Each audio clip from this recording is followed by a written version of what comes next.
Welcome into the Bottom Line. I'm your host, Caden, and this is where I give Arkansas Tech sports updates weekly. Starting it off at the beginning of this week, we have men's and women's golf. The Golden Suns will be competing in the Grace Shin Invitational that is hosted by Central Oklahoma. There's 19 programs competing overall and 8 from the Great American Conference.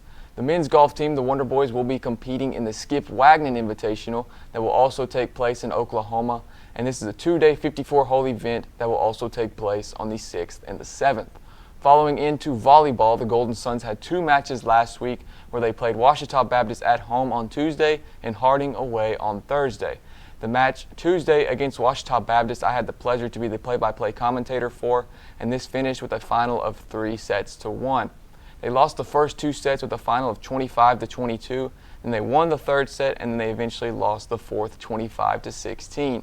Overall, the score doesn't really depict how close this one was. Overall total points, it was 70-62. The kill battle was very close. Arkansas Tech played a very clean game, but Ouachita just got a very well-deserving win. Following in on Thursday, they played Harding, where they are a top team in the Great American Conference, and they lost that one also 3-1.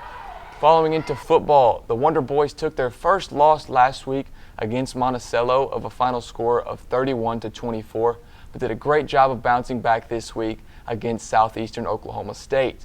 This was a phenomenal game overall. I was on the field for this one, and I had the pleasure of watching a great ball game.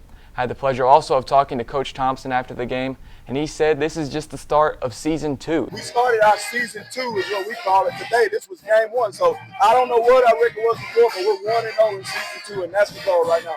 They started off the 4th quarter gaining some momentum after not scoring through the first 3 quarters. They had an interception at the beginning of the 4th quarter, and then that followed into a touchdown pass from Jack Dawson from 19 yards out. Later on in the quarter, they would get the ball back, and then reserve quarterback Dominic Feliciano would get a huge rushing touchdown from about a yard out that would extend their lead to 14-10. Later on in that quarter, Southeastern Oklahoma State tried to make a push. They got down close in distance, but it was a 4-point game, not enough for a field goal. So they took 2 shots to the end zone. One happened to be on 4th and 8, and they could not convert on either. So Arkansas Tech got the ball back and just needed this one out. They now follow in this next week. They will play East Central at East Central, and they're looking to improve to 5-1. That's all I have for you this week on The Bottom Line. Hopefully I'll be back to you next week with some wins.